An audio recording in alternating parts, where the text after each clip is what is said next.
오늘 하나님이 주신 말씀 보겠습니다. 누가복음 7장 18절부터 35절까지의 말씀입니다. 제가 가지고 있는 신약성경으로는 101페이지에 있습니다. 누가복음 7장 18절부터 35절까지의 말씀입니다. 신약성경 101페이지에 있습니다. 네, 다 찾으신 줄 알고 합독하도록 하겠습니다. 요한의 제자들이 이 모든 일을 그에게 알리니 요한이 그 제자 중 둘을 불러 주께 보내어 이르되 오실 그이가 당신이오리이까 우리가 다른 일을 기다리오리이까 하라 하매 그들이 예수께 나아가 이르되 침례 요한이 우리를 보내어 당신께 여쭈어 보라고 하기를 오실 그이가 당신이오리이까 우리가 다른 일을 기다리오리까 하더이다 하니 마침 그때에 예수께서 질병과 고통과 및 악귀 들린 자들을 많이 고치시며 또 많은 맹인을 보게 하신지라. 예수께서 대답하여 이르시되 너희가 가서 보고 들은 것을 요한에게 알리되 맹인이 보며 못 걷는 사람이 걸으며 나병 환자가 깨끗함을 받으며 귀먹은 사람이 들으며 죽은 자가 살아나며 가난한 자에게 복음이 전파된다 하라. 누구든지 나로 말미암아 실족하지 아니하는 자는 복이 있도다 하시니라. 요한이 보낸 자가 떠난 후에 예수께서 무리에게 요한에게 대하여 말씀하시되 너희가 무엇을 보려고 광야에 나갔더냐? 바람에 흔들리는 갈대냐? 그러면 너희가 무엇을 보려고 나갔더냐? 부드러운 옷 입은 사람이냐? 보라, 화려한 옷을 입고 사치하게 지내는 자는 왕궁에 있느니라. 그러면 너희가 무엇을 보려고 나갔더냐? 선지자가 옳다. 내가 너희에게 이르노니 선지자보다도 훌륭한 자니라. 기록된 바 보라, 내가 내 사자를 내 앞에 보내노니 그가 내 앞에서 내 길을 준비하리라 한 것이 이 사람에 대한 말씀이라. 내가 너희에게 말하노니 여자가 낳은 자 중에 요한보다 큰 자가 없도다. 그러나 하나님의 나라에서는 극히 작은 자라도 그보다 크니라 하시니 모든 백성과 세리들은 이미 요한의 침례를 받은지라. 이 말씀을 듣고 하나님을 의롭다 하되 바리새인과 율법 교사들은 그의 침례를 받지 아니하므로 그들 자신을 위한 하나님의 뜻을 저버리니라. 또 이르시되 이 세대의 사람을 무엇으로 비유할까? 무엇과 같은가? 비유하건대 아이들이 장터에 앉아 서로 불러 이르되 우리가 너희를 향하여 피리를 불어도 너희가 춤추지 않고 우리가 곡하여도 너희가 울지 아니하였다 함과 같도다.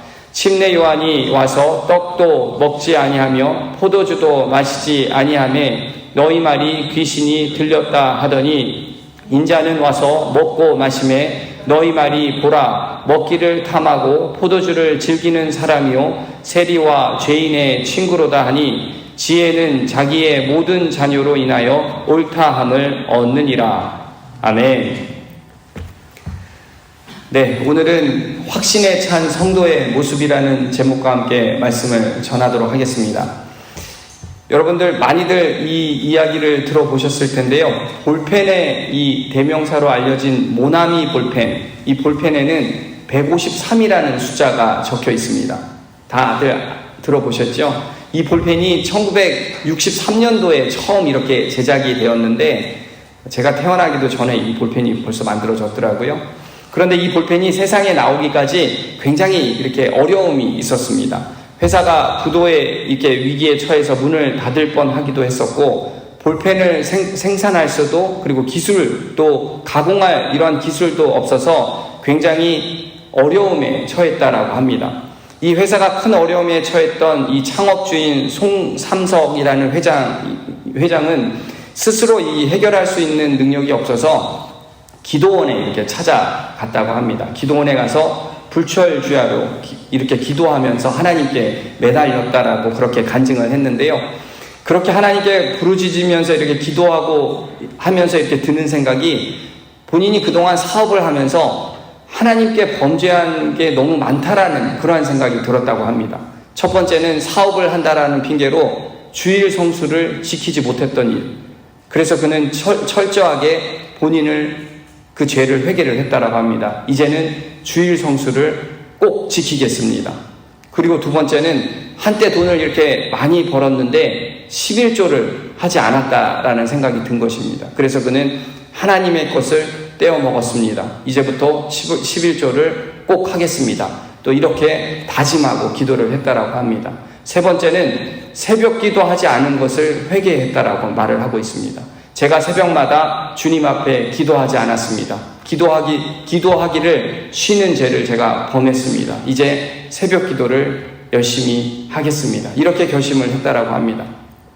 이렇게 기도하고 난 다음에는 하나님의 말씀을 읽고 있는데 이 말씀이 요한복음 21장 1절에서 14절의 말씀이었습니다. 베드로가 예수님이 지시한 곳으로 가서 그물을 던졌더니 153마리 물고기를 잡았다라고 하면서 그 물고기를 잡은 그물이 찢어지지 않았다. 이 말씀을 듣고는 주님 앞에 이렇게 또 기도를 했다라고 합니다. 하나님, 제가 모나미 153이라는 볼펜을 만들겠습니다. 하나님, 이 볼펜이 모든 사람의 손, 아니 전 세계에 있는 모든 사람의 손에 들려지기를 소원합니다. 그렇게 기도하고 또 기도하고 그렇게 계속해서 기도를 했더니 하나님께서 다시 영감을 주셨습니다. 그 주신 영감대로 하나님 50억 자루가 팔리게 해주십시오 라고 이렇게 기도를 했고, 하나님을 신뢰하고 그러한 큰 확신과 믿음으로 기도원을 내려왔다라고 그렇게 간증을 했었습니다. 여러분 생각을 해보십시오. 망해가던 회사가 볼펜 50억 자루를 판다. 이게 현실적으로 가능한 일입니까? 당시 1960년대 전 세계 인구를 제가 찾아보니까 인구수가 33억이었습니다. 그런데 인구보다도 더 많은 숫자 50억 자루를 이렇게 팔겠다라는 말을 했으니 사람들이 듣기에는 참 허무맹랑한 그러한 이야기라고 생각을 했었을 것입니다. 믿음이 아니면 어떻게 그런 확신에 찬 기도를 할 수 있었겠습니까? 그런데요, 한참 이렇게 시간이 흘러서 통계를 찾아보니까 모나미 볼펜 153 이 모델이 정말 50억 자루가 팔렸다라고 합니다. 여러분, 이것이 모나미 볼펜 창업주 송삼석 회장의 간증이었습니다. 하나님께서 분명히 그렇게 해주신다라는 믿음, 그렇게 이루어질 것이라는 그 확신이 있었기 때문에 그는 의심하지 않고 주어진 일을 추진을 했었고, 그 결과 하나님께서 이루어 주셨다라는 것이죠. 여러분, 기도하면 하나님께서 반드시 이루어 주십니다. 그리고 우리들의 가정, 또 복음을 위해서 우리가 기도하면 하나님께서 반드시 너와 내 가정에 구원이 있으리라, 그 확신을 우리들에게 반드시 주십니다. 또 자녀들에게 어려움이 빠졌습니다. 방황하고 있습니다. 아픕니다. 자녀를 위해서 기도하면 하나님께서 그 방황하는 자녀를 내버려 두시지 않으시고 바른 길로 인도해 주시고 그 아픈 자녀를 치료해 주실 줄 믿습니다. 또 사업이 어렵습니다. 생활이 어렵습니다. 여러 가지 문제가 있습니다. 그럴 때 우리가 처한 상황을 하나님께 전심으로 아뢰면 하나님은 반드시 우리의 기도를 들어주시고 가장 최선의 방법으로 그 문제를 해결해 주실 줄 믿습니다. 단 구하는 기도를 드리기 전에 나의 마음과 올바른 신앙의식이 어떤지 솔직하게 주님께 고백을 해야 한다라는 것입니다. 이처럼 우리 주님은 우리가 생각한 것을 이렇게 뛰어넘어서 주님이 보시기에 가장 좋은 방법으로, 그리고 가장 선한 방법으로 우리의 모든 문제를 해결해 주신다라는 것이죠. 여러분, 오늘 본문 말씀을 보면 예수님이 진정한 메시아로 이 땅에 오셨습니다. 그런데 그분을 메시아로 확신하지 못하고 의심하고 거부하고 심지어는 비난하며 그렇게 하는 사람들이 등장을 하고 있습니다. 18절부터 25절까지의 말씀을 보면 침례 요한도 예수님이 하나님으로 오셔서 이 메시아이시라고 나는 그 마음은 있었지만 확신이 들지 않아서 제자들을 예수님께 이렇게 보내서 확인하는 그러한 장면이 등장을 합니다. 그러자 예수님께서는 자기의 그 정체성을 행동으로 그리고 복음을 전파하는 모습으로 확인시켜 주시는데요. 먼저 19절과 20절 말씀을 한번 보시면 요한이 그 제자 중 둘을 불러 주께 보내어 이르되 오실 그이가 당신이오리이까 우리가 다른 일을 기다리오리까 하매 그들이 예수께 나아가 이르되 침례 요한이 우리를 보내어 당신께 여쭈어 보라고 하기를 오실 그이가 당신이오니이까 우리가 다른 일을 기다리오리까 하더이다 하니. 지금 요한의 두 제자는 오실 이가 예수님이신지를 확인하는 그러한 질문을 하고 있습니다. 이 질문 자체는 예수님의 정체성에 대한 의문을 이렇게 제기하고 있다는 것이죠. 왜냐하면 침례 요한이 기대했던 그 메시아의 모습, 앞선 누가복음 3장 16절과 17절 말씀처럼 이 세상을 심판하실 그 메시아의 모습과는 사뭇 달라 보였기 때문이었습니다. 이것이 바로 요한이 가지고 있는 지식의 한계였던 것이죠. 그래서 예수님은 당신 자신이 메시아임을 직접 행동으로 그렇게 보여주셨는데요. 맹인, 저는 자, 나병 환자, 귀먹은 사람을 치유하고 죽은 자를 살리시고 그리고 가난한 자에게 복음을 전해주셨습니다. 이는 구약에 있는 말씀 이사야 35장 5절과 6절 말씀을 보면 하나님이 구원하실 때 그때에 고침받는 일들이 일어나고, 또 이사야 61장 1절 말씀을 보면 가난한 자에게 아름다운 소식이 전파될 것이라는 그 예언의 성취가 이루어지고 있음을 예수님께서 이렇게 직접 증거하고 계신다라는 것이죠. 여러분, 당시 사람들은 침례 요한도 또 사람들 모두가 과연 예수님이 메시아일까라는 그러한 확신이 없었습니다. 그나마 침례 요한 정도가 되니까 직접 확인하고 예수님을 메시아로 인정했지, 많은 사람들은 보고도 믿지 않았다라는 것이죠. 자신이 원하는 메시아의 모습, 오랫동안 그렇게 갈망하고 기대하면서 기다렸던 그런 정치적인 구원자의 모습이 아니다 보니까 믿을 수가 없었던 것입니다. 그 중에서는 믿고 싶지 않은 사람들도 있었을지 모르겠습니다. 자신들의 생각과 하나님의 그 구속 사이에 드러나는 이 차이가 본인들이 원하지 않고 인정하지 않았기 때문에 그들은 믿지 않았고 그렇게 확신이 들지 않았다라는 것이죠. 그래서 예수님은 자신이 메시아임을 증거로 보여주시고 나서는 23절에 이렇게 말씀을 하십니다. 나로 말미암아 실족하지 아니하는 자는 복이 있다. 여러분, 성경을 보고 있는 지금의 우리들, 그때 상황을 알게 되고 지금 만약에 당시에 있는 사람들을 우리가 생각해 볼 때 어쩜 그렇게 예수님을 보고 만났는데 메시아로 그렇게 알아보지 못했을까? 라는 생각을 할 수도 있을지 모르겠습니다. 어쩌면 그렇게 모를 수가 있지? 라고 우리가 반문할 수도 있을지 모르겠습니다.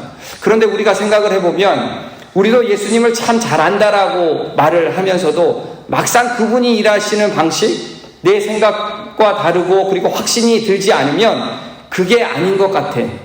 주님이 그렇게 하시지 않는 거야. 아니실 거야. 라는 반응이 우리 입술을 통해서 나온다라는 것이죠. 예수님이 일하심이 내가 생각한 방법과 다르면 100% 확신이 들지 않는다라는 것입니다. 그리고 다른 결과가 나오면 그것을 받아들이기가 굉장히 어렵다라는 것이죠. 바로 이런 모습이 저와 여러분들의 모습 아닙니까?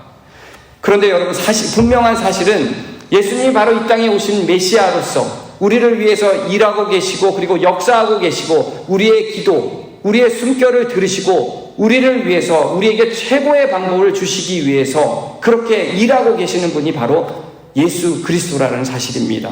그렇게 이 땅에 오신 예수 그리스도가 메시아라는 사실, 그 메시아를 통해서 나를 도우시고 그리고 나를 이끄시고 역사하고 계신다라는 우리가 확신을 갖고 그렇게 살아가야 한다라는 것이죠.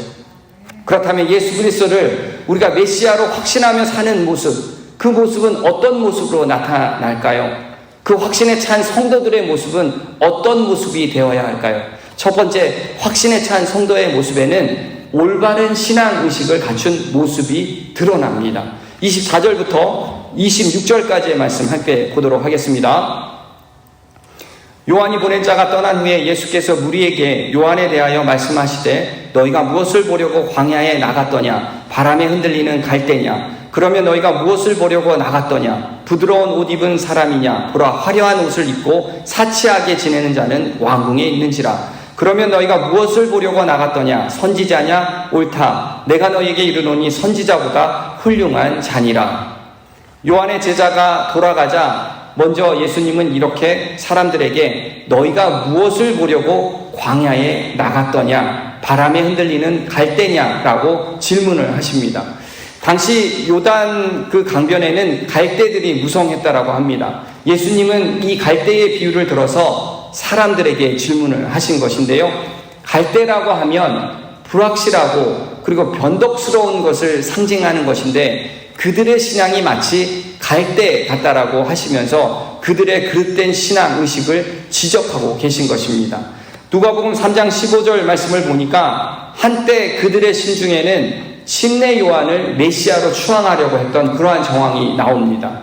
하지만 요한이 헤롯 왕에 잡혀가서 감옥에 갇혀서 그렇게 사람들이 보기에 힘이 없이 무력해지니까 사람들은 슬그머니 침례 요한을 따르다가 빠져나오기 시작했습니다. 그의 곁을 떠나기 시작을 했었습니다.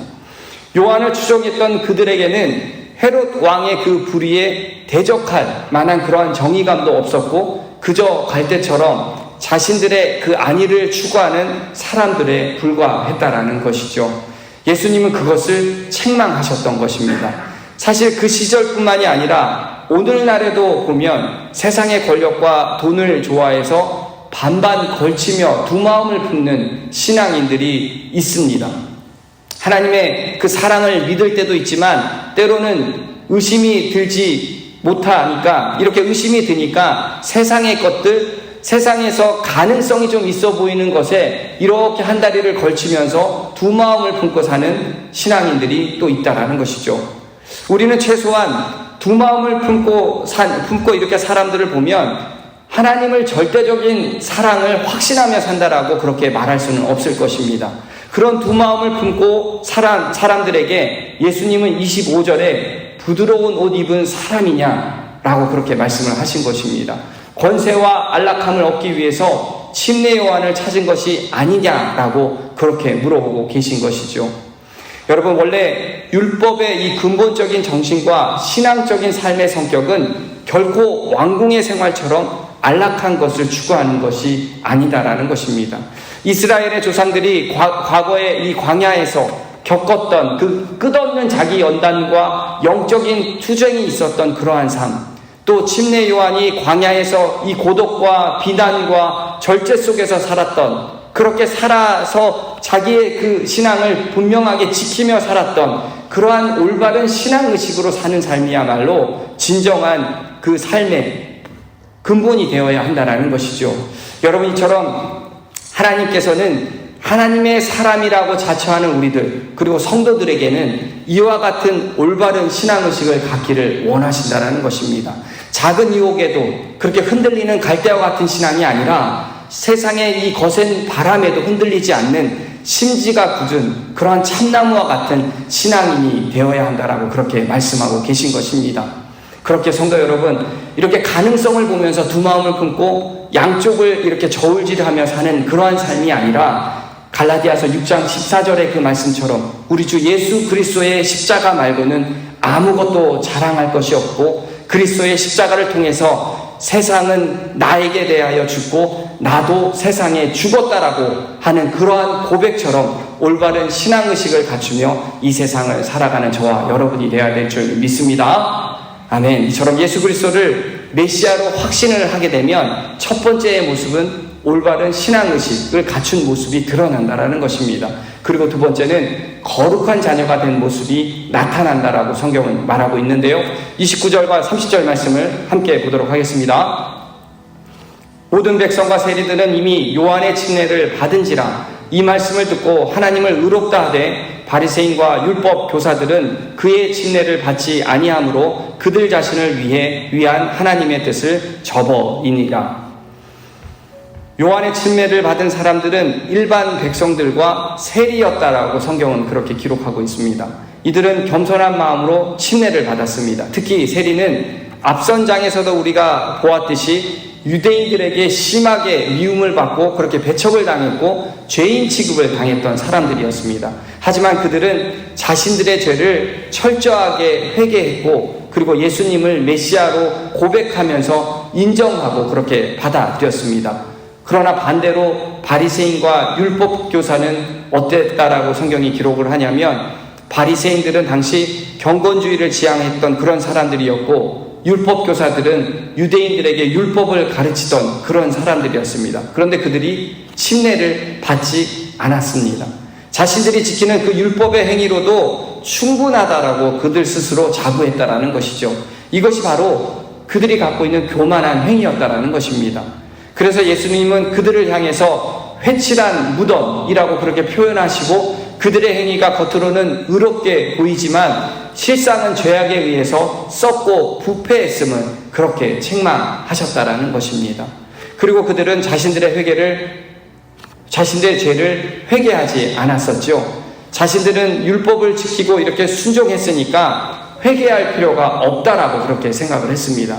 그리고 그들은 겉으로 하나님의 말씀을 따르며 산다라고 그렇게 말을 하면서도 하나님을 실질적으로는 거부하고 자신들의 죄를 인정하지 않았다라는 것입니다. 스스로 의롭다라고 생각하고 그렇게 행동을 했기 때문에 하나님을 불의의 하나님으로 그들 스스로 그렇게 만들어 버렸다라는 것이죠. 여러분, 침례를 받는다라는 것은 내 죄를 회개하고 내 스스로의 그 신분이 변화가 생겨서 진정한 하나님의 자녀가 되었다라는 고백을 하는 그러한 의식이라는 것입니다. 우리도 전에는 세리와 같은 그러한 죄인들이었지만 내 죄를 고백하고 예수님을 마음으로 믿고 입술로 고백하면서 하나님을 아빠, 아버지라고 그렇게 부를 수 있게 되었습니다. 즉 회개야말로 구원으로 이렇게 연결되는 그러한 것이라는 것이죠.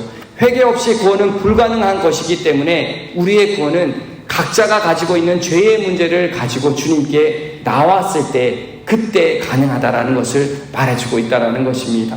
그러므로 회개가 선행되는 그 신앙생활이야말로 우리에게 거룩한 하나님의 자녀의 모습이 나타나게 한다라는 것을 반드시 기억해야 한다라는 것입니다.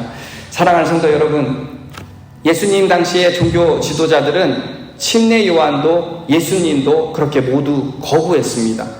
31절부터 34절까지의 말씀을 보니까 침례 요한은 금욕적이라고 그래서 비난했고 예수님은 탐욕적이어서 그렇게 비난했다라고 그렇게 말을 하고 있습니다. 그들에게 중요한 것은 진리도 그리고 하나님의 역사도 권능도 아니었고 오직 기득권, 사회적인 명성뿐이었다는 것이죠. 하나님의 말씀과 그 성령의 인도를 자기 상황과 감정을 갖고 해석했기 때문에 가장 존귀한 예수님을 눈앞에 보고도 메시아임을 확신하지 못하고 오히려 그분을 거부했다라는 것입니다. 여러분, 이처럼 예수 그리스도를 메시아로 인정하며 확신하며 사느냐, 아니면 선택적 확신으로 살아가느냐, 아니면 확신 없이 살아가느냐, 아니면 아예 부인하고 살아가느냐, 어떤 선택을 하느냐에 따라서 우리의 삶은 분명히 영적으로, 질적으로 달라질 것입니다. 그러므로 예수 그리스도가 진정한 메시아로, 그리고 나의 구원자로, 그리고 구세주 되심을 우리가 확신하고 주님 부르시는 그날까지 올바른 신앙의식을 갖춘 모습으로, 그리고 거룩한 자녀의 모습으로 살아가는 성도님들 한 분 한 분 되시길 주의 이름으로 축원합니다. 아멘. 함께 기도하겠습니다. 주님, 예수님 당시 유대인들은 영적으로 무감각한 사람들이었습니다. 예수님을 만났음에도 예수님을 메시아로 알아보지 못하고 살았습니다. 바라옵기는 우리들도 그들처럼 놓치지 않는 인생 되지 않게 하시고 우리에게 찾아오신 그 예수 그리스도가 나의 구원자, 나의 구세주, 메시아임을 확신하며 우리에게 주어진 인생 올바르게 살아가게 하여 주시옵소서. 올바른 신앙의식을 갖춘 모습으로, 그리고 거룩한 주님의 자녀의 모습으로 살아가는 우리들 되게 하여 주시옵소서. 오늘도 주신 말씀에 감사하며 나의 구원자, 나의 구세주, 메시아 되시는 예수 그리스도 이름으로 간절히 기도하옵나이다. 아멘.